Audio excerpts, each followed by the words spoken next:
Bonjour à tous, donc bienvenue sur le deuxième webinar de RCA 3D.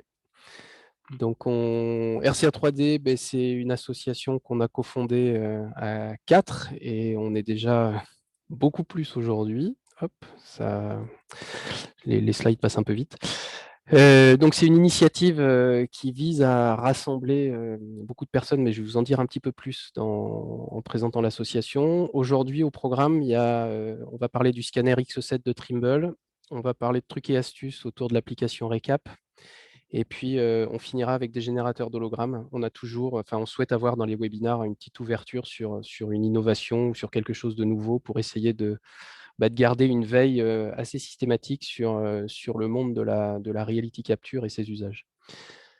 Globalement, aujourd'hui, ce qu'on vise à faire et on va dire la motivation principale de l'association, c'est vraiment favoriser les échanges entre les membres. Et les membres aujourd'hui sont des sociétés qui interviennent dans la reality capture, donc soit sur du relevé, donc que ce soit du relevé à base de laser statique, laser dynamique ou drone, et également sur des sociétés qui vont faire de la modélisation. Donc on a toute la chaîne en fait, qui va de la capture de la réalité jusqu'à la traduction des données pour elles deviennent exploitables. Au travers de ces échanges, ils peuvent être aussi bien informels pour avoir une petite communauté que techniques. C'est vrai qu'on peut se poser pas mal de questions quand on est face à certaines applications ou certains matériels ou certains cas d'usage. On peut être un peu démuni. Donc l'objectif, c'est vraiment de faire en sorte que tous ensemble, on soit plus fort. Alors, pour la majorité d'entre nous, on est concurrents, mais pas seulement. Il y a des on va dire on peut se passer du business, quand ceux qui modélisent et ceux qui ne font que du relevé, par exemple, se mettent à travailler ensemble. Ça, c'est un bel exemple, mais aussi ceux qui font du relevé, on va dire, laser, terrestre, et ceux qui pilotent des drones ou qui envoient des drones, c'est pareil, c'est une belle association. Et puis on sent bien qu'aujourd'hui, dans l'évolution, il y a des nouveaux cas d'usage qui font qu'on va être obligé de se spécialiser, alors que ce soit dans la typologie des bâtiments qu'on adresse, parce que certains bâtiments nécessitent d'avoir des certifications ou des habilitations particulières. Je pense au domaine du nucléaire, par exemple, mais dans certains secteurs industriels, c'est pareil. Donc l'objectif, ça va être vraiment de tisser un réseau entre nous tous et faire en sorte qu'à tous, on puisse adresser soit des projets plus gros, soit du moins adresser les projets qu'on a déjà ou qu'on va avoir de manière plus, on va dire, plus professionnel. Un des deuxièmes objectifs de l'association, c'est vraiment structurer la profession. C'est-à-dire qu'on voit il y a beaucoup de gens qui se lancent, il y a des gens qui ont déjà plus d'expérience. L'idée, c'est vraiment de faire en sorte que tous ensemble, on soit capable de donner, notamment aux grands groupes, c'est-à-dire il y a vraiment une logique d'évangélisation aujourd'hui. Le double numérique de bâtiment, ce n'est pas quelque chose qui est standard dans les langages, que ce soit les grands groupes, que ce soit les petites structures, les bureaux d'architectes, les bureaux d'études. Tout le monde est en train de faire sa transformation digitale. Et cette transformation digitale, elle a besoin d'être accompagnée, elle a besoin de gros efforts pour qu'on diffuse l'information de qu'est-ce qu'il est possible de faire, qu'est-ce qu'on peut faire, comment ça évolue. Et si on le fait chacun dans notre coin, on sent bien on n'a pas la même force de frappe que si on pouvait tous s'associer et puis du coup communiquer plus largement. Donc, dans structurer la profession et s'associer, il y a l'idée d'aller ensemble, par exemple, sur des salons ou des gros salons et puis avoir un stand qui permette de frapper un peu plus fort et d'avoir un peu plus de visibilité. Au-delà de ça, il y a des réflexions qui sont en cours sur des sujets qu'on peut tous avoir ou des problématiques qu'on peut tous avoir. On se dit que c'est dommage de les traiter chacun de notre côté. Parfois, là aussi, en se mettant ensemble, on peut avoir plus d'idées et puis, on peut avoir aussi un peu plus de poids.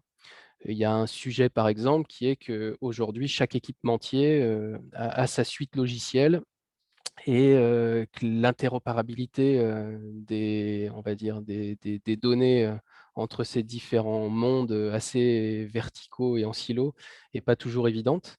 Donc, ça peut être, un objectif, par exemple, de l'association que d'ouvrir, des réflexions, des discussions avec les différents équipementiers pour, remonter les besoins du terrain et les besoins qu'on a nous, soit, sur le terrain au moment de la captation ou, derrière quand on va vouloir exploiter les données et les exporter. Voilà, donc je crois que j'ai fait le tour sur ce slide et puis j'en profite pour accueillir les derniers adhérents. Donc Alta, basée en Champagne-Ardenne, enfin je ne sais plus la région, on va dire Grand Est, le nouveau nom de la région, donc qui est basé à Troyes, c'est Raphaël Fillot. On a Évidence 3D avec Jean-Claude Carle, donc en région Auvergne-Rhône-Alpes. Alors Raphaël Fillot fait du relevé, du drone et de la modélisation sous Revit. Évidence 3D, Jean-Claude Carle, pareil, du relevé, de la modélisation. Archicad. Romain Géry, Scanways, basé à Genève. L'objectif, enfin on ne l'avait pas précisé, c'est certes une association aujourd'hui francophone, mais on a un objectif européen. C'est-à-dire qu'on a les Américains qui ont lancé un réseau, la Reality Capture Network, qui marche bien aux États-Unis. On se dit qu'on pourrait fédérer et avoir quelque chose pour éviter qu'il y ait beaucoup d'associations. C'est non pas qu'on veuille être les plus gros ou les plus forts, pas du tout, mais c'est de se dire qu'encore une fois, tous ensemble, on a plus de poids et de se dire que si on pouvait rayonner sur l'Europe, ça fait partie des objectifs de l'année, tout du moins de la fin d'année, de faire rentrer on va dire, d'autres membres qui puissent être dans des pays alors soit francophones, soit autres, mais qu'on rayonne un peu plus largement. On commence donc par la Suisse, parfait, avec Romain basé à Genève, qui fait du scan, et puis DBI Drone là, qui vient de nous rejoindre aussi. Là, j'ai un peu moins d'informations puisque c'est Florian qui m'a passé l'info juste avant de démarrer la présentation. Alors, Au jeu- je vais juste prendre la parole sur DBI pour ne pas faire de jaloux dans toute l'histoire. DBI, donc bureau d'études qui sont spécialisés, bureaux d'études qui ont un MAS, une certification pour travailler dans tout ce qui est pétrochimie, et ainsi de suite. Ils font de l'inspection en milieu restreint grâce à diverses technologies qu'ils ont acquise et expérience sur le monde du drone, donc acquisition pour aller relever divers désordres et ainsi de suite. Il y aura à un moment donné dans les présentations qui suivront, sûrement que Didier prendra la parole aussi pendant un événement comme ça pour présenter sa société. C'est juste pour faire la petite parenthèse. Ok, merci Florian. Et donc, juste pour conclure, chose qui est importante, c'est qu'on a adapté, on va dire, notre cotisation et enfin, la manière de recruter les membres à la réalité du terrain d'aujourd'hui et des retours qu'on ait pu avoir. Donc, sachez que vous pouvez diffuser l'information autour de vous. Donc, si vous avez des sociétés qui gravitent dans la reality capture, comme j'ai dit, du relevé à la modélisation jusqu'au post-traitement et les usages qu'on peut avoir derrière, on a donc cette cotisation à 150 euros. Donc, je dis ça parce que tous les participants ne sont pas forcément des adhérents, puisqu'on a décidé d'ouvrir encore pendant quelques webinars. Les webinars, on va dire, on les rend publics entre guillemets, c'est-à-dire accessibles pour tout le monde. Et évidemment, prochainement, on basculera et on réservera ces webinars aux membres. Voilà, donc il y a un petit sondage, comme d'habitude, on va essayer entre chaque présentation de poser une petite question. Ça nous permet à la fois de mieux vous connaître et puis de cibler un peu mieux les attentes, notamment autour des webinars et de tout ce que l'association pourrait proposer, sachant qu'on est toujours à l'écoute de ce que vous pourriez avoir besoin, ou tout du moins toutes les initiatives permettant aux membres de se rencontrer. Alors c'est sûr que la crise sanitaire aujourd'hui simplifie pas les choses, mais on a toujours en tête de faire un RCA Day, on espère rapidement, et puis toutes les bonnes volontés et toutes les idées sont bonnes à prendre en tout cas là-dessus. Donc je ne sais pas si le sondage démarre. Enfin, si ce n'est pas le cas, on va passer sur la présentation du Trimble. Ah si, le sondage est là, vous devez avoir apparaître. Donc je vous laisse répondre, et puis juste le temps que Samuel se prépare pour sa présentation.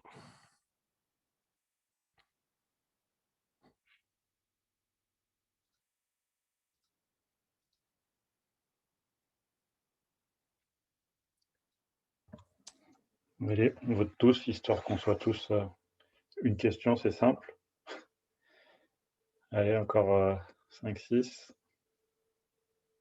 Comme ça, on voit ceux qui dorment devant leur PC.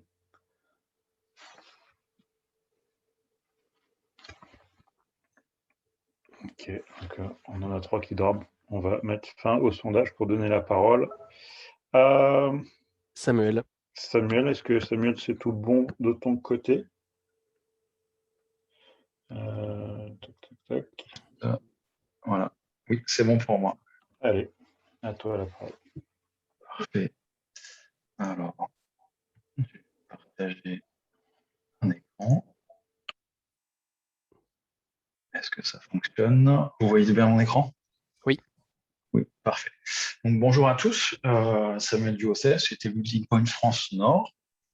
Je me présente un petit peu, je vais vous présenter l'entreprise. Donc, Building Point France Nord, c'est une société née à l'initiative de Trimble. C'est pour nous repérer à travers le monde. Vous pouvez regarder un petit peu sur Internet si vous souhaitez, vous verrez que il n'y a pas que France, vous en avez un petit peu partout. C'est un nom demandé unanimement par Trimble dans le but de reconnaître les acteurs de la construction. Donc nous, nos cibles sont toutes les personnes qui gravitent autour de la construction et on va leur proposer donc plusieurs produits qu'on va voir ici à l'écran. Donc sur mon écran, vous voyez ici l'adresse mail, l'adresse du site web, pardon, buildingpoint.fr.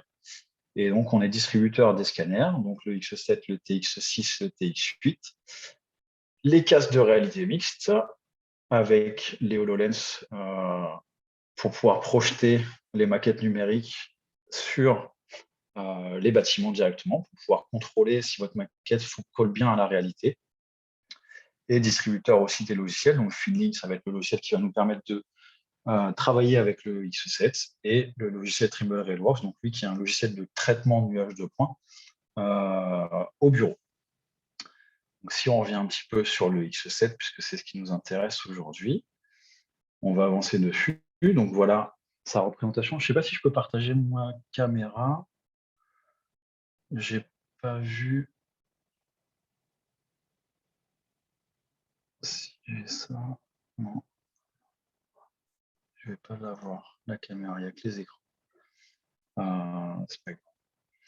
Donc le X7, lui, il comporte plusieurs innovations. C'est un produit qui est sorti au mois de novembre 2019. Donc ça fait 1 an et demi qu'il est maintenant sur le marché. Donc la première innovation que nous a proposé Trimble dessus, c'est un système d'autocalibration et d'auto-nivellement. Donc ça veut dire quoi? Ça veut dire qu'avant chaque scan, en fait, il va venir se contrôler pour vérifier qu'il est bien dans les spécifications que le fabricant vous a donné, que Trimble vous a donné. Ce qui implique qu'on vous le garantit 2 ans d'office et il n'y a plus de calibration, il n'y a plus de retour en étalonnage à faire. Si toutefois vous avez besoin, dans tous les cas, d'un état de calibration, vous pouvez le faire vous-même via une tablette qu'on va regarder ensemble après. Puisqu'on a certains clients qui sont normés ISO 9001 et donc tous les ans, ils ont besoin de faire étalonner leurs appareils de mesure. Donc là, ça leur permet de le sortir automatiquement. Autonivellement, système d'autonivellement, donc vous allez le voir, il n'y a plus de bulle sur le scanner ni sur le trépied. À plus ou moins 10 degrés, il va se remettre de niveau tout seul. Donc le but, c'est encore une fois de pouvoir avancer le plus rapidement possible sur le terrain pour pouvoir aller rapidement vers le bureau et rendre les données le plus rapidement possible. Utilisation de Feedlink, capture des images, donc on le voit sur la partie droite là, vous avez 3 capteurs, c'est des capteurs 12 mégapixels, donc qui prennent la colorisation. Donc il est compact et plus léger, il est plus étroit que les autres, mais légèrement plus haut. Il comporte une poignée qui est moulée, facile à attraper, plus pratique. Donc le système X-Drive, donc ne confondez pas avec les 4 roues motrices de chez BMW, c'est le système en fait d'auto-calibration. Et ensuite, donc, un point très intéressant également, recalage nuage à nuage sur site. Donc, via la tablette, vous allez voir, on est parti des algorithmes de Railworks qu'on a retravaillé légèrement pour pouvoir les passer dans une tablette qui sera moins gourmande en processeur et qui va nous permettre d'assembler les nuages au fur et à mesure sur site. Ce qui nous permet, à la fin de notre chantier, d'avoir un chantier assemblé, complété, finalisé. Et quand je vais rentrer, je ne vais plus avoir toute cette phase de post-traitement où il faut que je recale tous mes scans, que je contrôle que tout va bien. Classification IP55, donc projection d'eau et poussière, il est résistant. Grâce à grâce à la partie vitrée que vous voyez ici en noir, qui vient protéger le miroir. Et donc, comme je vous disais, garantie 2 ans sur le marché. Donc, je vais passer à l'utilisation. Je vais vous partager mon écran qui est ici. Partager. Je ne sais pas si ça a changé. Est-ce que juste quelqu'un peut me confirmer que vous voyez bien l'écran? C'est tout bon, si je peux y aller. C'est tout bon, parfait, merci. Donc, ici, on se retrouve sur l'interface de Fieldlink. Donc, elle est connectée sur une tablette Windows 10 avec un petit processeur i7 pour pouvoir faire tourner le logiciel et pour pouvoir faire vos recalages en temps réel. Bon, une partie appareil, et comme je vous l'expliquais tout à l'heure, si on vient chercher dans les outils, on va pouvoir... non, pardon, c'est dans autre, voilà. Et vous avez les rapports. Vous pouvez faire les rapports terrain, donc c'est ça ce que je vous disais, les rapports de calibration, contrôler que le scanner est bien dans ses spécifications. L'appareil, il est doté d'un pointeur laser. Oui, j'ai oublié cette information également. Donc lui, il est doté d'un pointeur laser qui va vous permettre de venir viser des points pour vous mettre en station. Si vous avez besoin, si vous êtes dans un système géoréférencé avec des points de géomètre, vous pouvez, avec votre scanner, viser ces points-là pour vous mettre en station et être sûr que vous êtes dans le bon système de coordonnées. Donc, ça vous permet de le faire dès le départ. Et une fois que ça c'est fait, si vous aviez besoin de le faire, je viens passer ici sur ma partie scan. Et donc en bas, je vais pouvoir régler mes paramètres, puisqu'on va parler de densité tout de suite du nuage de points. Donc, on a une densité faible ici avec un total de 12 millions de points sur l'ensemble de mon 360 degrés. Le scan va prendre 1 minute 25, calibration comprise. Donc, il va se contrôler et ensuite il va scanner avec un point tous les 5 mm, 7 à 5 mètres. Et on vous donne les informations jusqu'à 80 mètres. Donc, portée maximale du scanner, 80 mètres. Si on fait un Pythagore, une hypoténuse de 80 mètres, ça nous donne deux côtés de 55 mètres. Donc, deux côtés de 55 mètres, ça veut dire qu'on peut prendre une façade de 55 mètres de haut avec 55 mètres de recul, ce qui laisse déjà un petit peu de quoi faire. Alors, je vois une question. Est-ce qu'il utilise un système de ventilation? Non, il est sans système de ventilation. Il est en refroidissement par air classique. Il n'y a pas de ventilateur sur ce scanner. Donc, densité faible, et ensuite on peut augmenter en standard selon les besoins. Donc là, on passe à 3 minutes 30 avec un point tous les 2 mm 6 à 5 mètres. Haute densité. Donc là, 6 minutes 30 sur l'ensemble, 125 millions de points et un point tous les millimètres 8 à 5 mètres. Je choisis ce dont j'ai besoin en image. Donc soit une captation rapide, disons si je fais un bâtiment, une façade, tout ce qu'il y a de plus simple, un peu grise ou blanche, je vais pouvoir rester en rapide. Et si j'ai des relevés un petit peu plus architecturaux, je peux passer en haute qualité. Et donc, j'ai une captation de la couleur qui va me prendre 2 minutes supplémentaires. La balance des blancs en automatique. Et si j'ai besoin, si je suis surexposé en début ou en fin de journée, je peux utiliser le HDR. Vous l'avez ici. Donc là, pour la présentation, je vais juste le laisser en éteint. Et on voit ici un mode haute sensibilité.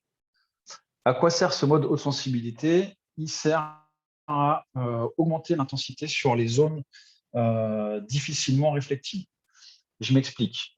Pour tous ceux qui ont déjà utilisé du scanner, vous savez que sur les surfaces noires ou trop brillantes, type aluminium abrasé ou fonte abrasée, avec un néon qui vient exposer juste dessus, le scanner a toujours du mal à prendre des points sur ce type de zone.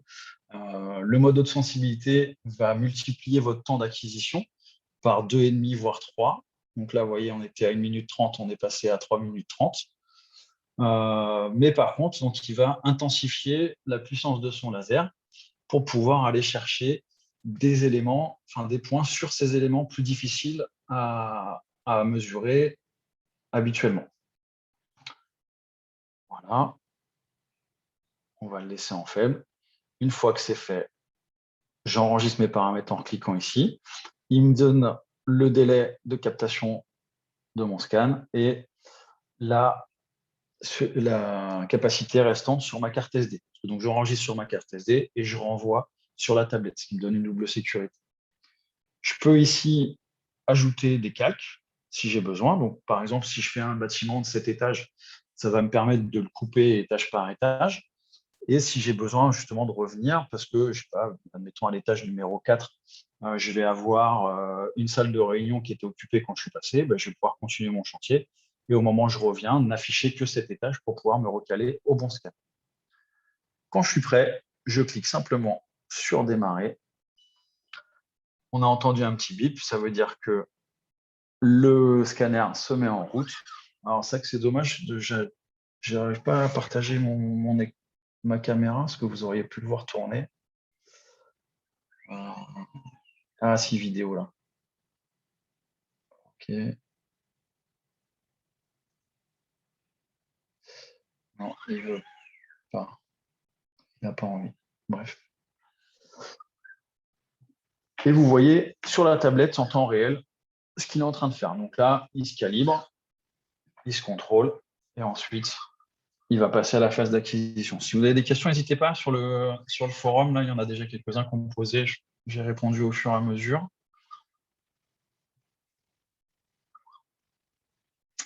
Donc, c'est un système d'autonivellement dont je vous en parlais tout à l'heure. Il s'autonivelle aussi bien tête à l'endroit que tête à l'envers. On peut le mettre sur un trépied inversé avec une colonne inversée pour descendre dans un puits. Si on a une descente d'égout ou quelque chose à faire, on peut le mettre tête à l'envers et il va venir se remettre de niveau automatiquement. Ici, on voit qu'il est en train de faire sa collecte. Donc, je vais rester en mode rapide. Et dès qu'il va avoir fini, avant même qu'il ait chargé, je vais pouvoir le déplacer pour faire ma position suivante, pour pouvoir attacher mes scans, avant même qu'il ait fini de transférer. Le but, c'est de travailler à l'avancement le plus rapidement possible pour réduire au maximum votre temps terrain. Et après, pareil, réduire aussi au maximum votre temps bureau en vous faisant l'assemblage automatique au fur et à mesure.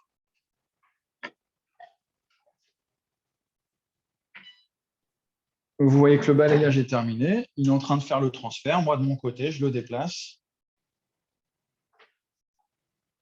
Et je vais venir pouvoir me remettre en route pour faire ma pièce suivante.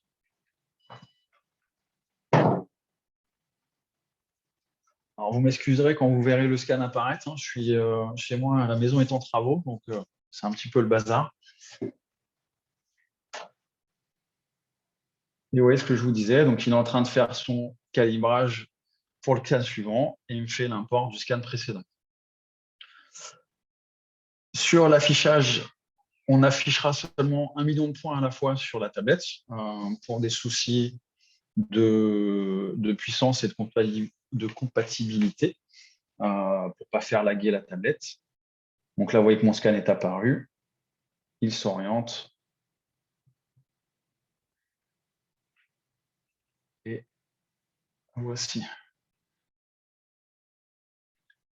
Donc, la pièce dans laquelle j'étais, la pièce suivante, l'extérieur.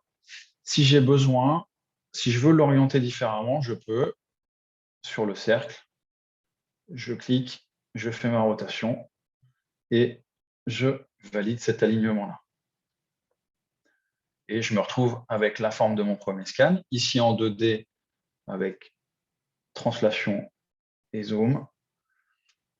Je peux activer ma vue 3D et voir un petit peu mieux ce qui s'est passé.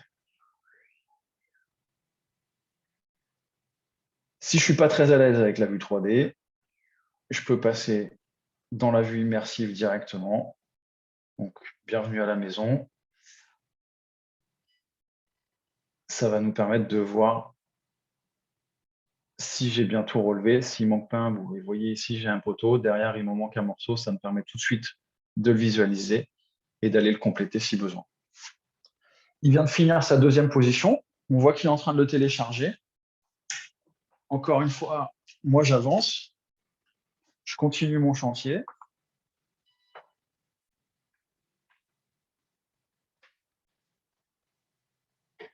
Il va me le transférer. Alors, je n'ai pas regardé l'heure à laquelle j'ai démarré. Je vous laisserai me couper à l'intérieur si besoin. Y a-t-il une capacité maximale pour les cartes SD dans l'appareil? Non, il n'y a pas de capacité maximale.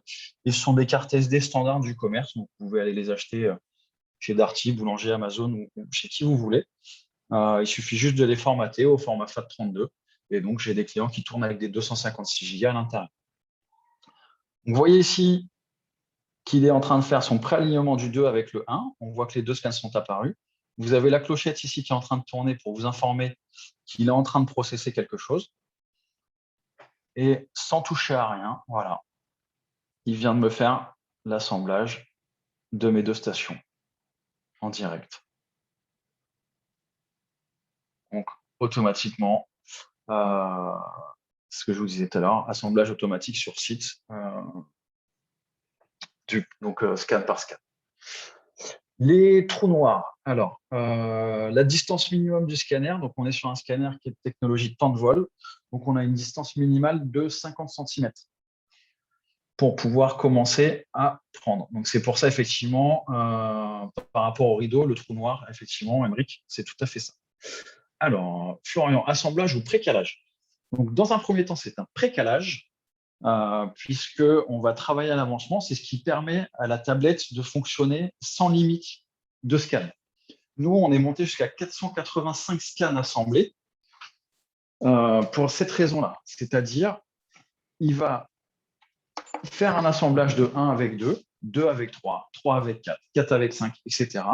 Et à la fin, comme les positions sont déjà plutôt bien prépositionnées, il va refaire un affinage global, donc où il va venir comparer la station numéro 1 avec toutes les autres stations, et il va refaire un calage fin, ce qui veut dire que votre chantier est bien terminé et que c'est un calage complet, finalisé.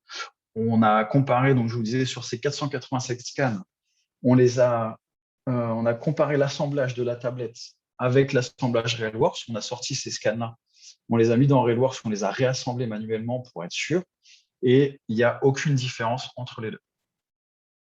L'affinage se fait à la fin de notre chantier, vous allez pouvoir le voir.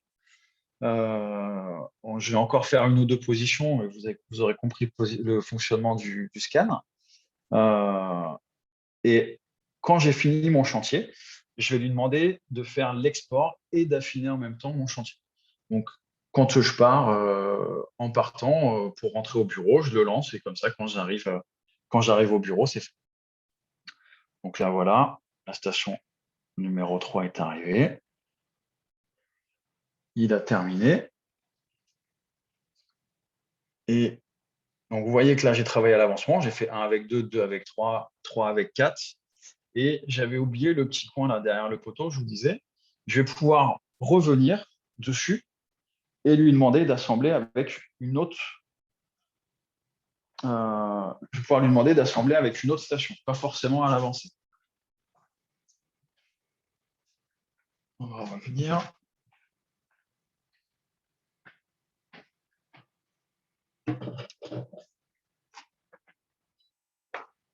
J'ai lancé mon scan. Là, il est en train de me télécharger le scan précédent. Je vais le laisser faire.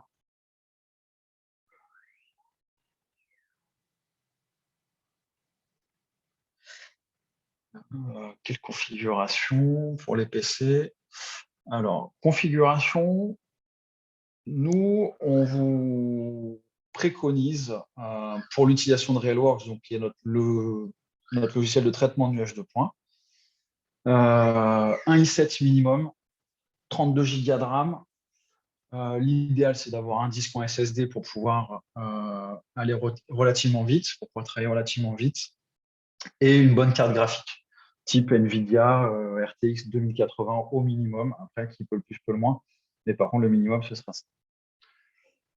Donc, ici, on voit qu'on est revenu, donc j'ai fait mes 4 premières positions, je suis revenu faire la 5 à côté de la 1, et donc ici, recaler avec, je clique et je vais sélectionner ma station numéro 1. Donc comme ça va me permettre de revenir, compléter mon scan si jamais j'ai oublié un petit morceau. Samuel, Oui. on va dire encore 5 minutes. Ok. De toute Ça façon, là, laisse le c'était la temps dernière de... position que je voulais faire. Je vous montre une ou deux choses et après, je vous montre juste l'affinage et on a fini. C'est parfait.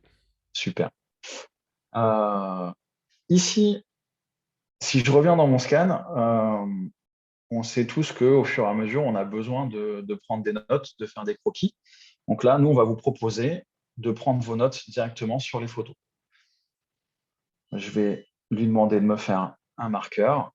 Il me demande de cliquer à l'emplacement pour mettre mon épingle. Je veux modifier et je veux marquer la fenêtre, par exemple. Description, je pourrais mettre la dimension. Je ne sais pas. Hop, il y a l'import qui est passé avant.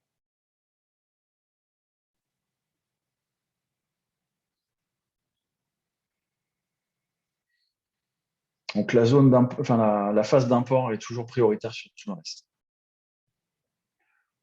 Donc, je reviens ici. Donc, marqueur. Je peux mettre description, comme je vous disais, je peux mettre une dimension, 90 par 50. Et je peux également venir prendre une photo. Donc, sur ma tablette, en fait, j'ai un appareil photo. Je viens prendre ma photo, image capturée, OK.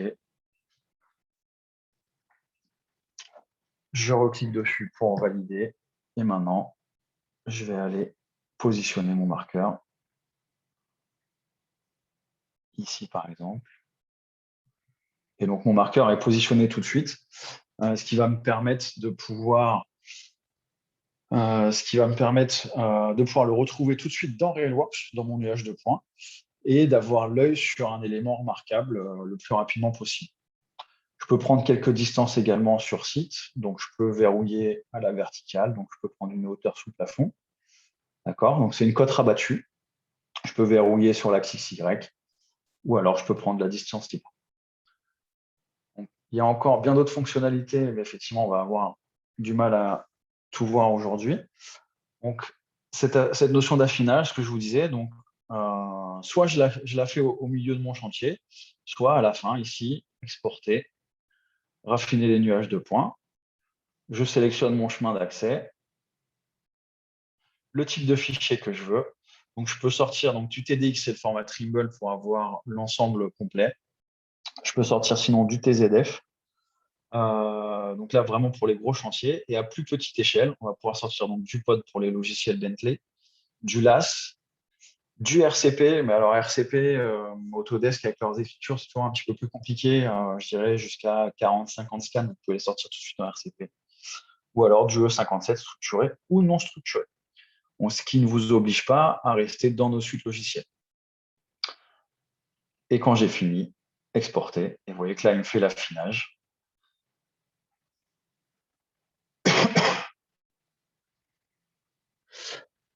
Le prix public du kit. Alors, le kit, lui, il comprend le scanner. Vous avez tout de suite 3 batteries pour votre scanner, d'accord? Donc, ce n'est pas des batteries à racheter en plus.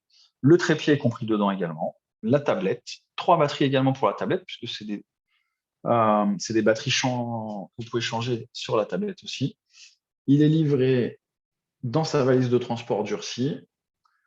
Vous recevez un sac à dos qui est compris également avec.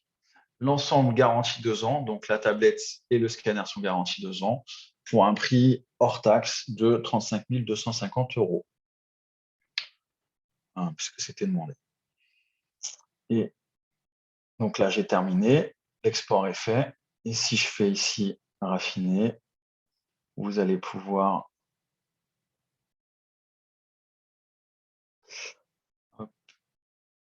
vous avez votre rapport d'affinage qui est ici. Donc, erreur moyenne scan à scan, le pourcentage de chevauchement, et donc les groupes. D'accord, donc groupe numéro 1, la station à la 4 liens avec la 2, la 3, la 4, voilà les erreurs avec chaque. etc., etc. Donc, ça vous permet effectivement de moyenner l'ensemble de votre de votre assemblage et d'avoir un assemblage bien affiné. Donc, idéalement, on va vous proposer, un peu comme en topographie, de faire ce qu'on appelle une polygo, donc faire une boucle pour que votre premier et votre dernier scan ait des points en commun et pouvoir consolider tout l'ensemble. Voilà pour ça. Dernière question, plus besoin de RealWorks. Alors, oui et non. Effectivement, puisque sur du petit chantier, on va pouvoir sortir tout de suite du RCP, des choses comme ça, ou du E57. Après, je dirais entre guillemets, l'inconvénient de passer tout de suite dans des logiciels de la suite Autodesk, ça va être au niveau du nettoyage. Vous allez manquer de certaines fonctionnalités par rapport à ce que RealWorks peut vous offrir. Mais dans l'absolu, effectivement, vous pouvez vous passer de RealWorks. RealWorks n'est pas compris. Non, RealWorks n'est pas compris dans les 35 000 euros. Bon, encore une dernière question, s'il y en a une. Moi, j'en ai une et j'avais un peu de mal, j'avais la flemme de l'écrire sur la discussion. Ouais, bien sûr. Je vais te la poser à l'oral tout à l'heure. Tu parlais de visée laser. Oui, Alors, c'est pour le relevé ou est-ce que tu peux faire aussi de l'implantation avec? on peut faire les deux. On peut faire lever et implantation. Donc, je peux rentrer éventuellement un plan de perçage vertical au format texte, donc au format fichier de points comme on pourrait mettre dans une station d'implantation, et lui demander de projeter les points laser pour pouvoir faire mon implantation. Et enfin, alors ici, il y a aussi une fonctionnalité que j'aime beaucoup, qu'on n'aura pas le temps de faire ici, qui est l'analyse de plancher. Donc, je vais pouvoir extraire mon sol directement de mon nuage de points. Je vais extraire mon sol directement de mon nuage de points. Je vais lui rentrer la taille de ma grille. Donc, si je veux des carrés de 1 mètre par 1 mètre, je pourrais lui dire. Et je lui donne une tolérance altimétrique de plus ou moins, par défaut, elle doit être de 6 millimètres. Et lui, donc, il va contrôler par rapport au point que je vais lui avoir donné. Il va pouvoir contrôler par rapport au point que je vais lui avoir donné et me donner une carte des écarts par rapport à ce point-là. Et derrière, il va me créer des points un peu partout et je vais pouvoir les sélectionner pour les réimplanter. Donc, si j'ai un peu de réagrégage à faire sur un endroit de ma chape, par exemple, et ben, je vais pouvoir le visualiser tout de suite sur le terrain et corriger cette erreur. Voilà. Ok, c'est très riche tout ça. Merci beaucoup. Et un petit dernier, je me permets juste une dernière intervention sur le module inspection. Vous pouvez Allez. rentrer une maquette numérique aussi, c'est le dernier, après j'arrête, promis.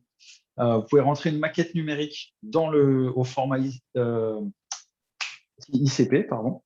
Vous pouvez rentrer un ICP directement dans la tablette.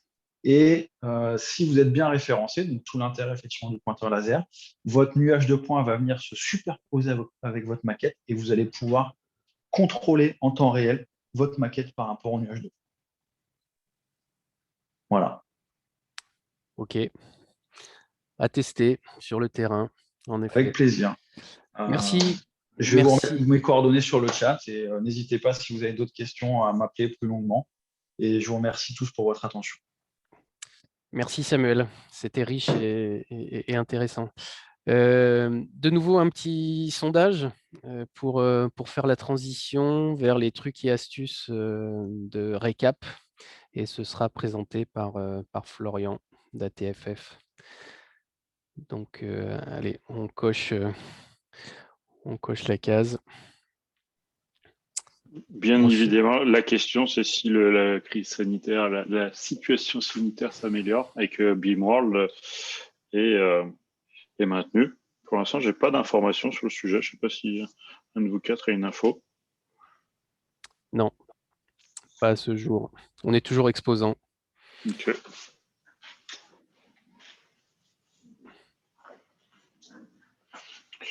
On va laisser aux 3 qui dorment depuis tout à l'heure, parce qu'il en manque encore 3. Non, il y en a 4 qui n'ont pas voté, un de plus qui s'est endormi.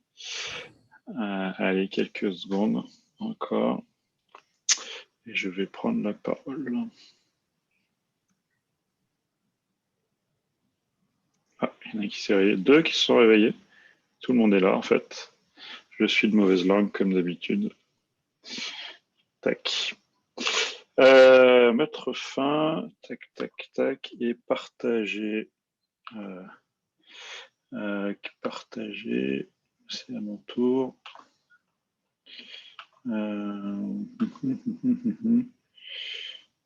Écran partagé, et je veux partager cette présentation.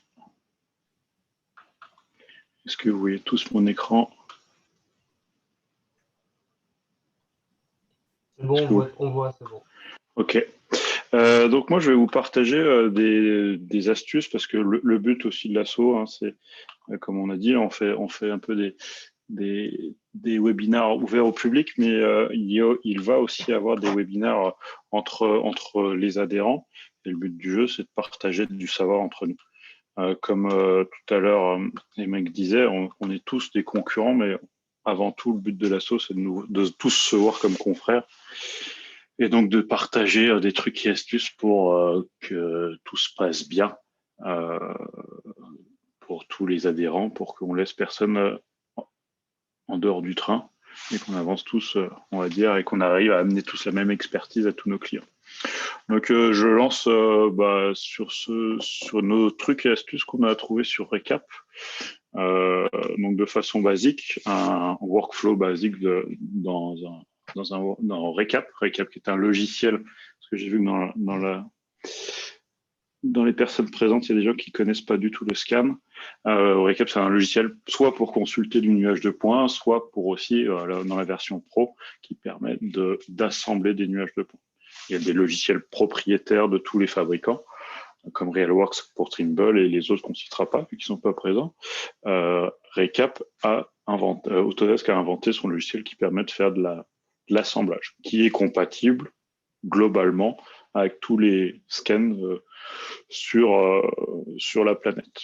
Donc un workflow simple, c'est on va scanner, on revient du bureau, on va pouvoir assembler, faire cette registration dans Recap et après sortir un fichier RCS qu'on va livrer à son client ou commencer le travail si on a fait ça dans un bureau d'études. Chose intéressante, dans les dossiers de Recap, il y a un fichier qui s'appelle decap.exe. Alors, je sais pas, j'aurais dû faire un sondage à ce moment-là.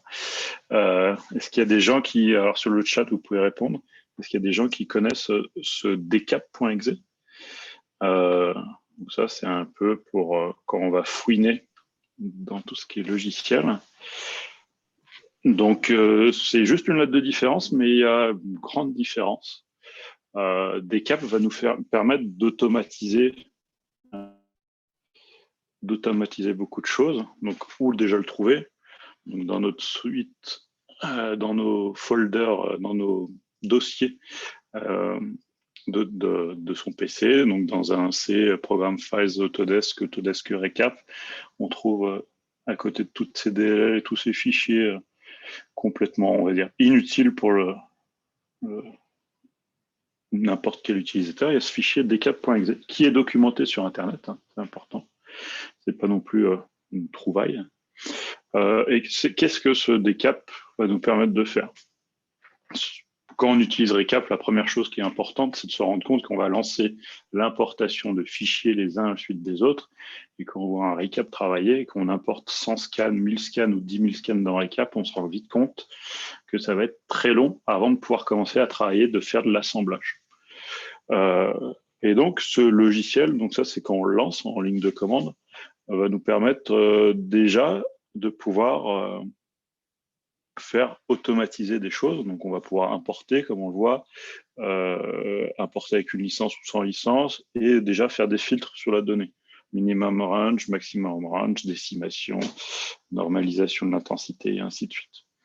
Donc ça, c'est tous les paramètres qu'on va pouvoir lancer à travers ce batch. Donc, on va pouvoir faire un batch en Recap. Donc, de façon basique, alors je m'excuse que après, je l'ai fait aux États-Unis et elle est en anglais et je n'ai pas pris le temps. C'est pas que j'ai plus le temps, je n'ai pas pris le temps de vous la traduire, mais c'est assez simple. On va dire Recap, c'est vraiment une action humaine où on va avoir un humain qui va attendre l'importation et qui va après faire assemblage par assemblage Recap est capable de faire aussi l'assemblage automatique, comme on a vu un petit peu sur le produit Trimble juste avant. Mais il va pouvoir faire ça, contrairement au produit qu'on a vu juste avant, qu'une fois qu'il a importé tout. Il commence à assembler le puzzle une fois qu'il a toutes les pièces du puzzle. Il ne fait pas d'assemblage tant qu'il n'a pas toutes les pièces du puzzle. Donc, importer toutes ces pièces du puzzle, c'est des fois assez long, même très long. Et donc, Decap, vu qu'on va pouvoir le lancer en ligne de commande, on va déjà s'enlever cette partie d'attente.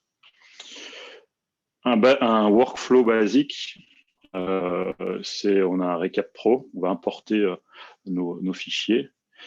Le soft, avant de nous donner la main, va commencer à les indexer. Et après, on va faire la registration qui va être l'importation. Après, on va faire une mise en coordonnées. Et après, on va faire un cleaning. Et en fait, donc ATFF process, parce qu'on utilise cette méthodologie chez nous, on va pouvoir, grâce à la ligne de commande, démultiplier cette importation et faire 2 étapes en une. Et le démultiplier, vous allez le voir juste après. Donc, c'est comme ça qu'on s'en sert. Ça, c'est documenté sur Internet. Si on tape Decap et Autodesk, ça nous sort cette formule, cette ligne de commande. Et donc, on va pouvoir faire de l'importation et de l'indexation en même temps sur tous les fichiers, donc sur toutes les stations de scan. Si vous avez des questions, si c'est trop technique, n'hésitez pas. Et donc, surtout, c'est si on a une vingtaine de machines, on va pouvoir lancer une importation sur 20 machines différentes. En ayant une seule machine maître qui va lancer ses importations sur tous les fichiers pour pouvoir après récupérer tout ce travail sur une machine et pour pouvoir lancer le travail. Donc ça, c'est un batch qui est lancé sur une vingtaine de machines où, au final, on importe 20 scans par 20 scans vu qu'on en fait un sur chaque. Donc, on vient de diviser le temps par 20 d'importation. Alors, quand on a 20 stations, c'est pas grand-chose. Quand on a 1000 stations, c'est un peu plus grand. Qu'est-ce qu'on fait une fois que c'est importé? Ce qui va être important, c'est de réimporter tous ces sous-projets Recap qu'on a créés. Parce qu'à chaque fois, ça va créer un sous-projet. Donc, on va les importer dans un seul et on va derrière soit lancer un assemblage automatique, soit un assemblage manuel pour des environnements assez complexes. Chose qu'on demandait, qui n'est jamais arrivée, hein, ça c'est une presse que j'ai fait il y a 2 ans, qu'ils implémentent l'automatisation dans ce Decap, ce qui sauverait encore beaucoup de temps, parce que là il faut retourner sur le soft. Ça, si je reviens 2 slides en arrière, donc Decap fait les 2, importation, indexation. Et nous, ce qu'on demandait, c'est importer cette partie registration là-dedans pour que ça se lance de façon automatique. Mais malheureusement, l'équipe Recap n'a pas encore implémenté cette fonctionnalité. Une fois qu'on a importé ces 20 projets, donc 20 projets, ça peut être chaque projet pourrait faire 10 scans, donc on assemblerait 200 scans. Au lieu d'assembler 200 scans dans un seul, on va le diviser en 20, donc 20 de 10, ce qui va nous simplifier la tâche, avoir un maximum, optimiser un maximum le temps et sortir le projet le plus rapidement possible. Une fois qu'on a fait ça, on rentre directement dans le workflow normal où on va mettre dans les bons coordonnées, faire son cleaning et préparer la donnée pour la livraison. Pour vous donner un ordre d'idée, en temps sauvé, ça peut donner ça. Sur 50 scans importés en noir et blanc, on parle de scan noir et blanc, importer 50 scans sur une bonne machine avec un Recap Pro sur un seul PC, ça prend un peu moins de 8 minutes. Sur 9 PC, ça prend 2 minutes 16. Sur 20 PC, ça prend plus qu'1 minute. Et si on prend cet exercice, et c'est surtout pour ça qu'on y a fait, importer 4800 scans, donc à l'époque, c'est l'astuce qu'on avait trouvée sur un des gros projets qu'on avait pu faire. Importer 4800 scans dans Recap, ça prend 800 heures, ça prend 30 jours sur un seul PC, ce qui n'est juste humainement ou industriellement pas possible. Donc c'est pour ça que beaucoup de gens renient Recap. Moi, je suis un grand partisan de Recap parce que c'est un logiciel qui vaut 300 € par an et qui fait beaucoup de choses euh, d'équivalent de logiciel. On a alors une mathématique un peu plus faible, mais qui depuis ces années c'est bien amélioré. Et avec donc 800 heures, 30 jours d'importation, hein, c'est énorme. Avec cette méthode, on passe juste à 4 jours d'importation. On parle d'un projet de 4800 scans, hein, c'est pas non plus, c'est pas rien. Et donc c'est vraiment cette méthode qui permet de diviser le temps d'importation sur 20 PC qu'on va tous lancer en réseau. Une seule personne qui va piloter ça avec 2-3 batchs d'écrits et qui va permettre de diviser le temps de façon assez importante, divisé par 8 dans ce cas-là.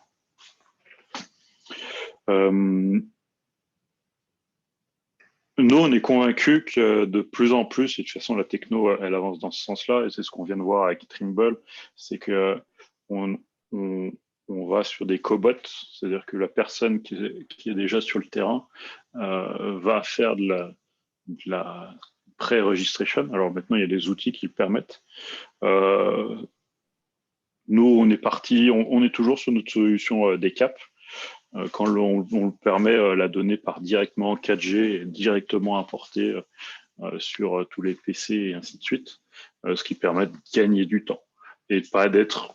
Après, on est partisan de chacun de nos technos, nos savoir-faire, d'avoir une tablette plus ou moins chère et de mettre cette responsabilité sur la personne qui va faire le relevé. Quand on a des scans qui tournent à 1 minute 30, qui sont des Ferrari, hein, c'est fantastique. Mais en plus, qu'on demande à l'opérateur de faire de l'assemblage, l'opérateur, au bout d'un moment, il dit « Attends, tu veux pas aussi que je te fasse la facture à la fin ?» Donc, l'idée, c'est d'avoir un transfert de données entre le site et des caps qui tournent derrière pour importer cette donnée. Après, ça, c'est plus de façon basique, hein. Il y a une partie collaborative dans Recap. Alors, je ne sais pas si vous connaissez tous. Ça, c'est, on va dire, plus du basic level, mais Autodesk permet de faire un Recap 360 online qui va permettre de partager les images 360 qui vont permettre d'avoir quelque chose de collaboratif où on va pouvoir pas retrouver le nuage de points, mais trouver seulement la partie visite 360. Je vais juste revenir juste à cette partie-là où on va pouvoir donc revoir et comment on accède à cette publication, hein, et qui est inclus dans les 300 € par an dans un récap, ce qui est assez démentiel niveau, on va dire, positionnement prix.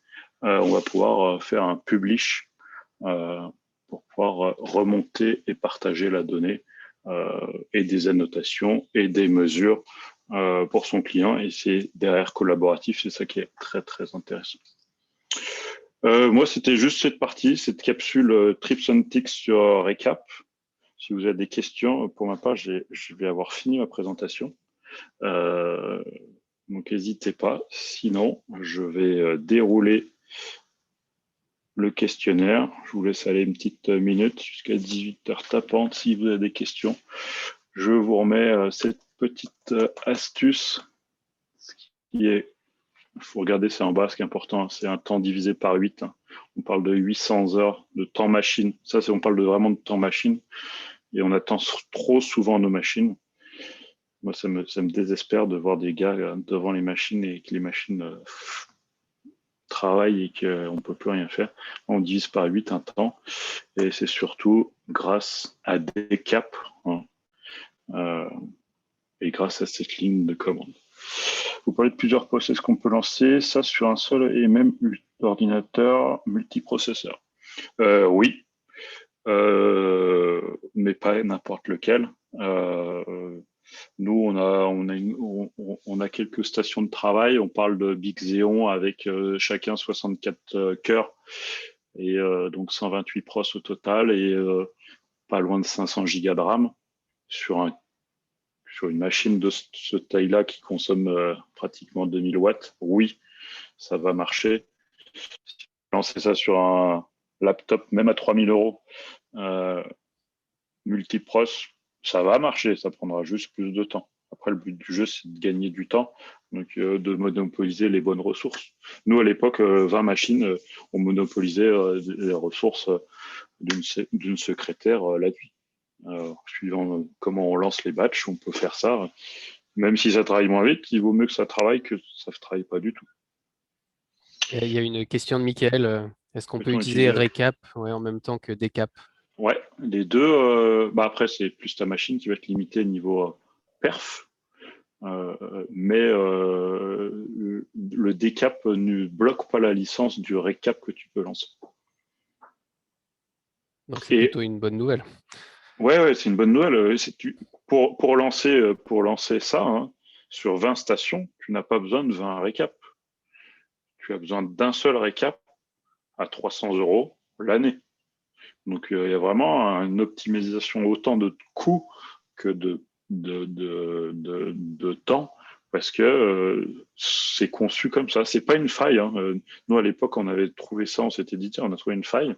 Et non, quand tu parles avec les product managers, c'est vraiment conçu comme ça. Mais ça n'a jamais été trop poussé. On voit que c'est un début de quelque chose qui n'a pas évolué, mais qu'on peut faire déjà pas mal de choses, dépendamment juste du nombre de machines, lancer un nombre de récaps. Donc, je vous laisse faire une screenshot de page. Et puis, pour ma part, je me taire, s'il n'y a pas d'autres questions. Et je lance un énième sondage. Tac. Sondage 3. Eh ben, merci Florian. Donc, ce que je traduis, je comprends que l'argent que tu ne mets pas dans le logiciel, tu le mets dans les machines, en fait. Exactement. C'est un peu ça l'idée, pour paralléliser au max et du coup gagner du temps au moins dans l'ingestion des données, si ce n'est dans leur post-traitement. Exact. Et il vaut mieux mettre de l'argent dans une machine que tu vas pouvoir t'en servir pour autre chose à un moment donné. Mais si tu mets de l'argent dans un soft, il ne sert que à ça, le soft. Donc effectivement, nous, la compta, elle a un PC qui vaut pas 400 €. Elle a un PC qui en vaut 1005. Mais parce que à des moments, il sert aussi à autre chose.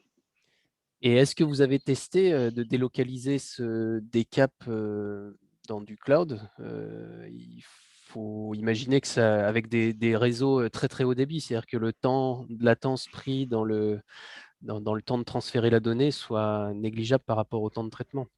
Alors c'est ce que je disais sur la fin ou au milieu, je sais plus, c'est que nous les gars sur le terrain, nous on marche notre workflow, hein, c'est scan exclusivement Faro. On a des clés 4G qui envoient la donnée en permanence, pas dans le cloud parce que le cloud te coûte de l'argent. Et donc si tu as investi sur des machines en local, et surtout, si ton équipe n'est plus en local, elle est sur le terrain, ce serait dommage de donner de l'argent à ces grandes semondes.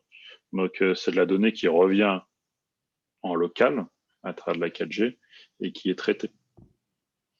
Ce serait dommage, tu vois, de faire tourner ça dans le cloud parce que le cloud, c'est facturé à la minute et ça va vite faire beaucoup d'argent. Alors que tu peux avoir des machines. Une machine qui tient la route, maintenant, ça vaut 800 €. Un PC de gamer, ça vaut 800 € et tu es capable de 800 €, ça va être sur une grosse machine là-haut, c'est l'équivalent peut-être de 35 heures de travail. Donc, il vaut mieux acheter une machine et avoir une collection de PC au bureau que de donner de l'argent à Jeff Bezos à Amazon, par exemple. C'est sûr. Donc, le sondage est terminé. En cours. Il y a encore 5 qui n'ont pas répondu. Vous parlez de 20 machines standards ou 20 machines correctes? Dans les 20 machines, on va dire qu'il y a à l'époque, il y avait moite-moite. 10 de correct, 10 de de production et 10 qui vont être un graphiste, un getcom, une secrétaire, ainsi de suite. Ce qui est important, c'est pas forcément la puissance de la machine, c'est juste qu'on divise sur toutes les machines. Donc, il vaut mieux avoir plein de machines et paralléliser le travail. Ok, merci Florian. Mettre fin au sondage et je me tais, suivant. On va passer à la suite. Je reprends le. Donc, hop. Pour introduire Thibaut, donc j'ai été volontairement évasif au début, sans en dire trop. Donc, alors, attendez, est-ce que je présente la bonne slide? Donc, on va parler de générateur d'hologrammes, made in France, et puis je laisse la parole à Thibaut, et qui va nous présenter sa société Olusion. Très bien, bonjour à tous. Alors, ouais, je vous lance le partage là-dessus. Alors, je ne peux pas démarrer ma vidéo.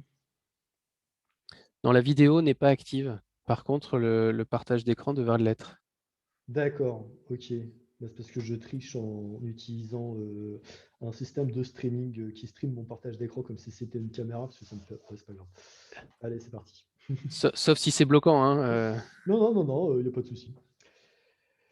Alors, très bien. Bon, effectivement, donc moi je suis Thibaut, je suis le cofondateur d'une société qui s'appelle Olusion. Donc nous, on n'est pas une société qui est directement dans le travail du BIM, c'est-à-dire sur la collecte des données ou sur le dessin, mais qui est plus sur des logiques de comment exploiter ces données, principalement au sein des groupes de construction, afin de présenter finalement les maquettes ou les relevés qui ont été faits d'une manière qui soit assez visuelle. Donc on est une société plutôt de nouvelles technologies. On est installé en fait sur un ancien site industriel qui a été réhabilité à Lille, qui s'appelle la Pleine Image, voilà, qui est vraiment un site tourné sur comment on utilise les nouvelles technologies pour la présentation, le cinéma, le jeu vidéo et ainsi de suite. Qui est un très beau site où justement on a donc un atelier d'assemblage où on fabrique ces fameuses bornes holographiques fabriquées en France. Alors qu'est-ce que c'est? En fait, vous avez peut-être dû tous voir la technologie utilisée quand il y a eu les meetings présidentiels de Mélenchon pendant la campagne. En fait, nous, on conçoit ces technos plutôt sur un format qui est facilement transportable et installable, qui va être utilisé dans des musées. Alors, c'était beaucoup utilisé sur des salons ou sur des showrooms pour faire de la présentation en fait de fichiers 3D. C'est une techno qui est assez robuste, qui s'appelle le fantôme de Paper, en fait, c'est ce qu'on utilise, et qui permet, via une illusion d'optique, de donner un petit peu cette impression qu'on va avoir nos modèles 3D qui vont flotter dans l'air. J'ai envie de dire, d'un certain point de vue, qu'est-ce qu'on va essayer de rendre comme service pour l'immobilier en une phrase?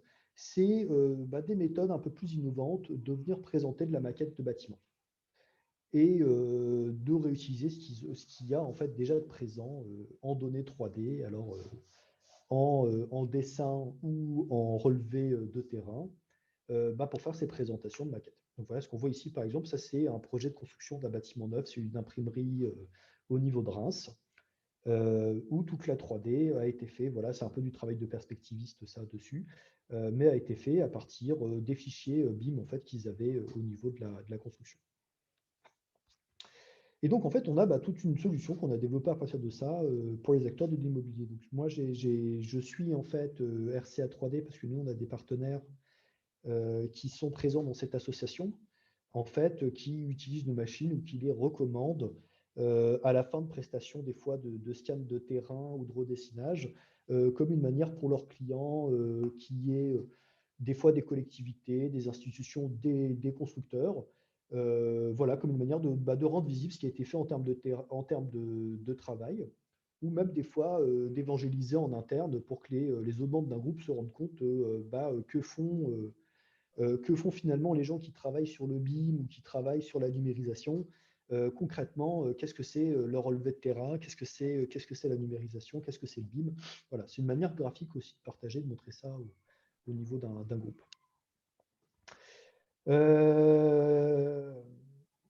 Voilà, petite vidéo. Donc tout ce qu'on voit ici, donc c'est de la vidéo réelle qu'on fait au niveau de nos bornes. Avec justement quelques projets qui sont montrés pour montrer un petit peu ce que ça donne finalement un hologramme d'une présentation immobilière. Donc voilà, à partir du fichier BIM, finalement, comme on a toutes nos informations sur notre bâtiment, on va être capable de faire des présentations dynamiques pour montrer comment les espaces sont utilisés, comment les choses s'intègrent dans un quartier en reprenant les données d'OpenStreetMap, comment tout ce qui va être matériaux de façade va être simulé, les éclairages de jour, de nuit.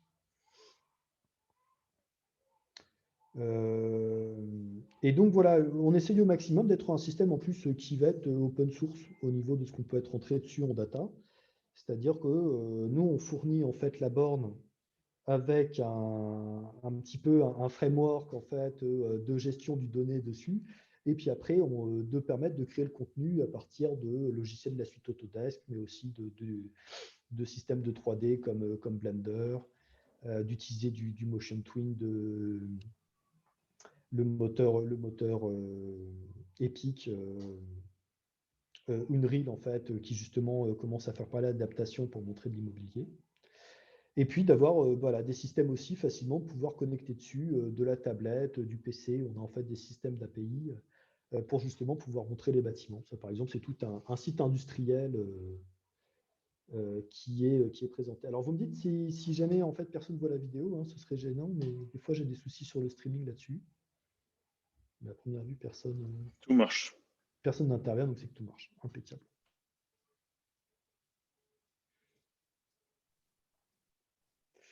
Donc voilà, ici c'était un site industriel qui n'était pas visitable. Donc en fait, au niveau du site où tout était modélisé en 3D, tout était déjà numérisé, c'est vraiment la question d'avoir un système de maquette un peu VIP quand ils reçoivent des clients pour être capable de présenter toutes les machineries, toutes les parties du site sans pouvoir faire rentrer les gens dans le bâtiment.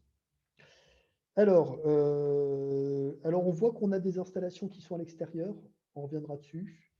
Je relis un petit peu les questions que j'ai au fur et à mesure. Donc, on est pas mal lumineux et on a quelque chose qui permet quand même d'être vu même en plein jour. Pour afficher directement une nuage de points, on commence à regarder des applications en temps réel. Après, dès qu'on est sur du précalculé, c'est quand même plus simple de passer sur quelque chose qui a été tessellate, qui a été transformé en surfacique. D'où la question justement que j'ai posée un peu plus haut dans le chat naïvement sur la manière d'ouvrir du E57 pour pouvoir le convertir, parce que c'est justement une problématique que j'ai un peu en ce moment avec des clients. Mais on travaille avec certaines sociétés qui font justement du nuage de points, qui s'occupent derrière après de faire du rendu justement derrière pour être capable de faire de la vidéo directement sur l'hologramme. Voilà, notre cœur de métier, nous, c'est effectivement de travailler sur de la fabrication de ces vitrines dans l'atelier où on a un système standard. Donc, sur les questions de taille, effectivement, ça va de 22 pouces, donc un système à peu près de 20 cm de hauteur, jusqu'à des systèmes de plus de 2 mètres.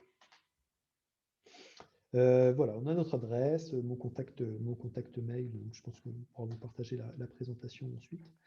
Donc voilà, on sera aussi content de répondre à toutes les questions dessus.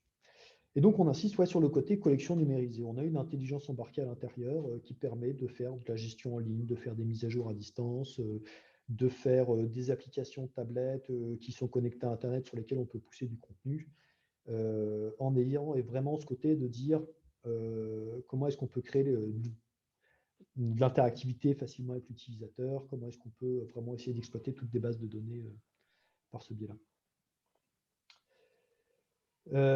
Donc ces différents produits, voilà. Donc nous, on s'occupe aussi de conception, de fabrication de projets sur mesure, du développement. Je vais essayer de choper les points dessus. On sait également créer du contenu, effectivement, à l'intérieur. Nous, on a une partie un peu plus infographie qui permet de faire de la création de contenu clé en main. J'y reviendrai un petit peu plus tard, où on essaye d'aller du plus simple au plus compliqué en prestation.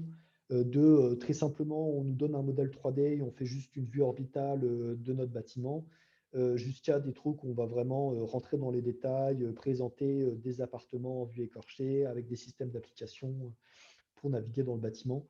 Donc ouais, on est capable vraiment d'aller sur du clé en main, notamment on le fait pas mal sur de l'événement comme ce temps où on faisait des événements pour les poses de première pierre ou pour les inaugurations des bâtiments avec du public. ont proposé effectivement de la livraison clé en main où on avait fait aussi toute la création graphique. Voilà. Alors, pourquoi utiliser de l'hologramme dessus? Donc, c'est un support de communication qui est vraiment efficace, qui est assez fascinant, qui est super impactant quand on va être sur du salon ou des présentations publiques.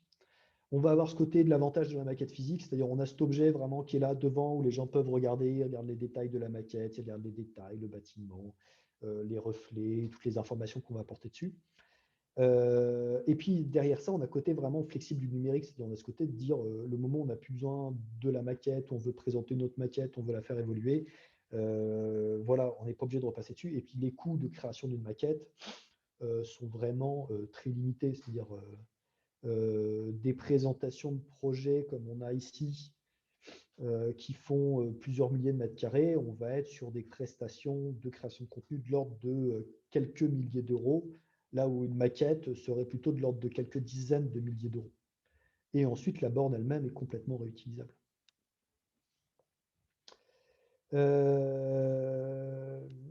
Donc voilà, qu'est-ce qu'on fait en contenu? Donc dans l'hologramme, donc quel genre de contenu? Voilà, du redessin de maquette. Donc ici, par exemple, proposition d'appartements aménagés avec du mobilier. Voilà, comment se projeter aussi dans un appartement, dans une maquette d'appartement aménagé. Donc là, on peut aussi imaginer réutiliser finalement du scan qui a été fait de bâtiments, qui a été fait de pièces, qui peut être converti pour justement montrer des pièces à l'intérieur d'un bâtiment. Ben, on va faire ces bornes donc, qu'on fait en vente et qu'on propose en vente comme à la location. Donc on fait dans notre atelier. Et puis des services d'administration à distance, d'interactivité pour justement prendre la main sur les bâtiments. C'est-à-dire soit on fait de la vidéo qui a l'avantage d'être vraiment très facile d'accès et pas très onéreux, mais on va aussi être capable de rentrer sur de l'application temps réel avec du moteur comme du Unreal ou du Unity 3D, où on peut faire un petit peu tout ce qu'on veut en réutilisant un peu les codes du jeu vidéo. Je suis un petit peu surpris sur ma présentation parce que je venais de faire plein de mises à jour. Et à première vue, tout a été perdu. Ben non, tout n'a pas été perdu. Je ne sais pas pourquoi ça a planté. Voilà, parce que je voulais vous présenter justement. Si tout a été perdu. Ok, c'est pas grave, je vivrai. Mon PC a planté 5 minutes avant que je fasse ma présentation. J'avais justement prévu de faire des présentations un peu plus détaillées des différents produits. Mais première vue, ça n'a pas enregistré. Donc voilà, en termes de prix, on fait effectivement, quand on fait du clé en main, des offres de présentation du bâtiment en fonction des projets. Alors sur des projets inférieurs à 10 000 mètres carrés, voilà, on fait vraiment une offre indépendamment de la surface de plancher. Donc vraiment de la vue orbitale, des vues un petit peu scénarisées où on va prendre les calques réseau, par exemple, pour montrer un réseau de ventilation, un réseau technique d'électricité. Ce qui est pas mal intéressant quand on est sur des projets de construction neuve où il y a un petit peu d'innovation qui est fait sur l'énergie et sur la ventilation. Parce que très simplement, en fait, on peut faire apparaître en transparence dans le bâtiment, vraiment sur ce côté hologramme, les différents réseaux techniques. Et puis après, des trucs très détaillés où là, souvent, on est sur de la commercialisation de bâtiments ou sur des projets où il y a beaucoup d'enjeux, où là, on va rentrer en disant vraiment les usages, les plateaux, les propositions d'équipement pour dérouler tout l'argumentaire commercial en fait, qu'on a sur un projet immobilier au moment de présenter la maquette, surtout dans des opérations de vente. Et puis ensuite, on fait un projet qui a des pricing qui sont plutôt grands bâtiments, sur des trucs supérieurs à 10 000 mètres carrés, sur des bâtiments vraiment flagship, qui est un peu moins l'objet. Ah bah si, ils sont là mes présentations. Donc voilà, quel genre d'hologramme, à quoi ça ressemble? Donc on fait des bornes donc, du 22 pouces. Donc là, voilà, c'est des photos en fait prises dans les différents sites ou en vue réelle. 32 pouces, 46 pouces. Donc là, on est effectivement en extérieur. Donc on est quand même sur des systèmes qui sont très quali pour faire nos présentations de bâtiments. Et puis jusqu'à des systèmes de 75 pouces. Donc là, on fait des présentations de très grande taille qu'on utilise pas mal qu'on utilisait pas mal en tout cas sur l'événementiel et de la pose de première pierre. Combien ça coûte? C'est des machines voilà, qui sont entre 2 000 et 23 000 euros. en fait, par rapport aux différentes tailles, avec des possibilités de location, en fait, salon, de location un peu plus court terme sur des événements. Et puis, et qui sont clés en main, en fait, donc voilà, qu'on vend, qui peuvent être installés, et puis on puis tout de suite dessus, il y a des API qui permettent de venir charger les contenus 3D, des vidéos, des tests en toute autonomie. Je ne rentre pas dans les détails. On a des systèmes d'abonnement qui permettent justement de gérer entièrement les systèmes à travers des applications au cloud. C'est-à-dire on va gérer ces maquettes depuis un poste, un PC. Et puis par exemple, si on a la borne holographique qui est sur un point de vente, et ben, on va pouvoir pousser dessus les différents contenus, les différentes 3D à distance en utilisant ces services-là. Donc vraiment dans des optiques de déploiement en fait de ces maquettes holographiques sur différents points. Voilà, typiquement, nous, notre panier moyen, quand on est sur un lancement de produits, qu'on fait une maquette qui va être utilisée sur des showrooms, c'est des prestations qui sont de l'ordre de 8 500 €. Donc, on en a fait beaucoup. Création de nouveaux bâtiments, on a pu faire, par exemple, réhabilitation d'une tour de contrôle sur un aéroport, où ça va être voilà, pas mal utilisé dans ces contextes-là. Voilà, je passe un peu rapidement parce que je vois qu'on est quand même très rack sur le temps. Voilà, nous, on est basé un atelier sur l'île. On a des machines qui sont en présentation sur des showrooms à Paris, à Le Mans, à La Roche-sur-Yon, à Genève, à Lyon. Voilà, où c'est possible de faire des démonstrations du matériel, de regarder comment ça marche et puis de faire même des tests de contenu dessus si on peut aussi aider à avancer sur ces questions-là. Et puis, on sera ravis de répondre à vos questions. Et puis, vous pouvez regarder effectivement sur illusion.com. On tient aussi un blog où on présente des cas clients, beaucoup dans l'immobilier, pas mal aussi dans des musées, où on travaille avec les gens qui font un peu ce travail de numérisation, mais eux plutôt sur des œuvres d'art ou de l'archéologie, mais qui ont effectivement aussi ces problématiques de dire, une fois qu'on a les objets scannés en 3D, qu'on a toutes ces bases de données, comment est-ce qu'on fait des présentations au public, comment est-ce qu'on monte ça dans des bâtiments, dans des sites, sur des événements, et où l'hologramme répond à leurs questions de présentation de contenu en 3D. Merci Thibaut, en tout cas, pour cette présentation. Moi, j'aurais juste une question. On voit qu'aujourd'hui, ce système-là est déjà bluffant. Comment tu vois la suite et l'avenir? Parce que c'est toujours un mythe, c'est toujours presque un rêve, le fait de voir un hologramme. Ça apparaît dans tous les films de science-fiction. Est-ce que tu penses qu'un jour, ou est-ce qu'il y a des techniques déjà qui permettront de s'affranchir de cette feuille de verre, en tout cas, et est-ce qu'on pourra un jour réellement faire apparaître un modèle 3D dans l'air? Est-ce Alors, que c'est réaliste au sens de la physique? c'est une bonne question. Je pense pas. Je pense qu'il y aura toujours besoin d'une sorte de support de projection. Par contre, là, on commence à travailler sur des techno-optiques qui sont de plus en plus prometteurs, qui permettraient vraiment de faire de la réalité augmentée sans utiliser un téléphone portable ou des lunettes.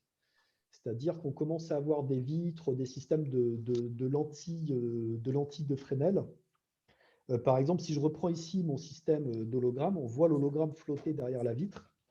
Là, on commence à bosser sur des technos où on aurait l'impression de voir l'hologramme vraiment flotter, par exemple, 1 mètre devant notre vitre.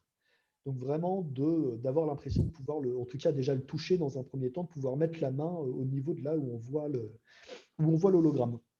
C'est de la technique optique, ou c'est de la technique de travail de la donnée pour qu'elle C'est de l'optique. apparaisse? C'est de Là, l'optique. c'est de l'optique, ouais. C'est de l'optique, c'est des nouveaux systèmes optiques qui sont en cours de développement sur de la micro lentille, en fait, des films microstructurés. C'est assez bluffant. On commence à bosser sur un proto, mais pour le moment, on sait fabriquer des systèmes. On serait fabriqué des systèmes de cette taille-là, d'Iris 22, mais on passerait d'une machine qui coûte 20 000 € à une machine qui en coûte quelque chose comme 35 000. Ok. Voilà. Mais je pense que Donc, ça, on commencera à en voir dans quelques années, ça va se démocratiser. Ok, donc il y a une évolution, il y a une marge d'évolution encore possible et il y a un bel avenir, en tout cas, ces systèmes d'affichage. Oui, ouais, ouais, non, non, c'est quelque chose qui commence à apparaître. Là, ce qu'on a, nous, en PaperCos, c'est vraiment un truc qui est robuste, qui commence à être facile à maîtriser, à déployer. Et puis, il y a des gros acteurs qui commencent à vraiment aider à la création du contenu, comme Autodesk ou comme Epic avec le Unreal Engine. Mhm. Et puis après, je pense que ça va effectivement évoluer sur des systèmes optiques de plus en plus waouh au niveau de la qualité des images et du rendu qui va être visible pour le public. Bah, c'est super. Ça fera des beaux débouchés, en tout cas, pour tous les bâtiments qu'on capte en reality capture. Merci, merci Thibaut. Je propose, avant de conclure cette session, peut-être de revenir sur les résultats des sondages. Si Florian, tu peux nous Alors, afficher ça. il y en a déjà un dernier. Ah, il y en a un dernier qu'on avait oublié. Voilà.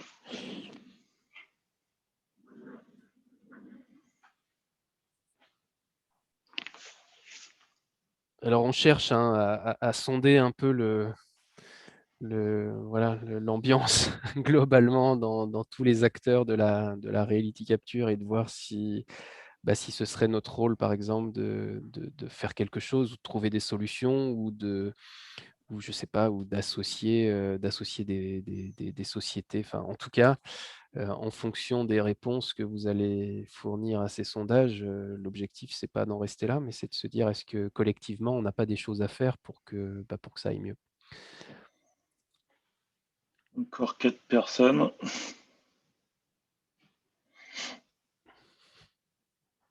Je suis assez curieux de voir ces résultats. En fait, on a pris un peu l'habitude avec cette crise et toute la complexité qu'elle en dégage, de souvent quand on croise soit des fournisseurs, soit des clients, soit même des concurrents, de leur demander quel est l'impact de la crise sur leur activité.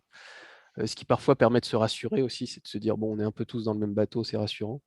Bon, il y en a qui s'en sortent mieux que d'autres, il y a des domaines qui s'en sortent mieux que d'autres, et puis il y a des sociétés aussi qui ont fait des choix qui permettent d'aller plus vite. Mais... Alors, il reste 4 personnes. Est-ce que ces 4 personnes ont décidé de répondre? Allez, un petit 10 secondes. Peut-être qu'ils ne sont peut-être pas concernés sur la question. Tac. Allez, je ferme le vote de ce sondage. Il y en a qui étaient juste à la dernière seconde. Donc, première question, partagez les résultats. Est-ce que vous seriez intéressé à participer à une journée RCAD, journée d'échange entre les adhérents, partage de bonnes pratiques? Globalement, la réponse est oui. Je ne sais pas si vous voyez ça à l'écran. Si, ça s'affiche, je te Ok, confirme. parfait. Deuxième sondage, partagez le résultat. Si nous faisions le RCAD avant ou juste après le BIMworld, fin juin, y participeriez-vous? Globalement aussi, une grande majorité souhaite y participer. Troisième sondage. La crise sanitaire vous a-t-elle impacté en 2020? Très peu, pas du tout, fortement. Alors, je n'avais pas vu la multi-question, excuse-moi. Oui ou non? Alors, globalement, oui, tout le monde était un peu impacté, ce qui est assez facile à comprendre, comme on est tous été sur le sable, au moins pendant 3 mois où il n'y avait pas forcément de protocole sanitaire pour retourner voir nos chers clients. On voit quand même qu'il y en a qui n'ont pas vécu cet impact, ou au contraire, qu'il a été plutôt positif. Donc, c'est quand même rassurant aussi de voir que c'est pas global non plus. Le business a été un peu décalé. Un peu décalé. Ouais, je pense. On pourra refaire la question la prochaine fois. Tac, tac. Et dernière question où il y a un peu plus de réponses, où je les ai toutes mises. Partagez le résultat. Est-ce que l'année 2021, donc l'année en cours, on est au mois d'avril, démarre bien pour vous? Donc 27% mieux que 2020, 40% mollement, 7%, donc un vote, ça cartonne. Et comme les autres années, 4 réponses, 27%. Donc un tiers entre, comme les autres années, est mieux que 2020, un tiers chacun, et mollement, Et il y en a un pour nous tous qui cartonne. Et ça me fait plaisir de savoir qu'il y en a un qui cartonne. Non, c'est génial. Bon, donc là, on a revu les réponses aux quatre Oui, questions. oui. C'est parfait. Et bien, Est-ce que, avant de... voyez, si vous avez des choses à écrire dans le chat, alors on ne va pas donner la parole à tout le monde parce que sinon ça va être un brouhaha complet. Mais n'hésitez pas, avant qu'on coupe, de peut-être nous partager des choses, nous remonter des choses que vous aimeriez qu'on organise pour les prochaines présentations. Alors, exactement, c'est que si vous avez des fournisseurs avec lesquels vous travaillez et que vous considérez que les produits ou les services qui vous fournissent pourraient être utiles à tous, ça fait partie de la vocation de l'association et on pourrait même un jour peut-être aller vers de l'achat groupé. On verra comment on peut se répartir ça, mais n'hésitez pas à nous le déposer. Et puis, si vous avez des sujets ou des problématiques que vous rencontrez dans vos activités et sur lesquelles vous aimeriez un éclairage, il y a peut-être quelqu'un du réseau, enfin, il y a peut-être un membre qui a cette technique ou qui a adopté un contournement comme a pu le montrer Florian, par exemple, pour Récap, qui permet de gagner du temps. Ça peut être intéressant. En tout cas, si vous ne postez pas cette question ou ces infos dans le chat, n'hésitez pas à le faire sur info@rca3d.org ou via le site rca3d.org, vous retrouvez comment nous contacter. Voilà, Émeric, on peut aussi ajouter, hein, on peut vous le rappeler, n'hésitez pas à venir nous rejoindre dans l'association. On a plusieurs personnes, hein, comme on l'a vu au début, qui nous ont rejoints. On sent qu'il y a une dynamique. Si vous assistez pour la deuxième fois aussi à ce webinaire, c'est qu'il y a aussi pour vous quelque part un intérêt dans ces sujets-là. Donc, n'hésitez pas à venir soit nous parler sur les réseaux sociaux ou, comme le disait Émeric, par mail pour prendre des renseignements ou pour échanger sur comment nous rejoindre dans l'association. Voilà, on a une cotisation, on a mis en place une cotisation réduite au moins pour cette année, voir comment on reproduira ça sur les années à venir, donc de 150 €. Et puis, on a assoupli, on est devenu un peu plus flexible sur les critères. On voulait au départ des membres qui aient vraiment beaucoup d'expérience avec une ancienneté, etc. On est plus flexible parce qu'on voit qu'il y a une dynamique, il y a beaucoup de demandes et qu'il y a des nouveaux arrivants qui sont à la fois déjà performants et bien implantés. Donc, je pense que tous ensemble, on peut avoir beaucoup de choses à se dire. Voilà. Merci à tous. Je pense que c'est le moment de conclure. Bonne soirée et puis à très bientôt. Donc n'hésitez pas sur info@rca3d.org. Merci. Merci à tous.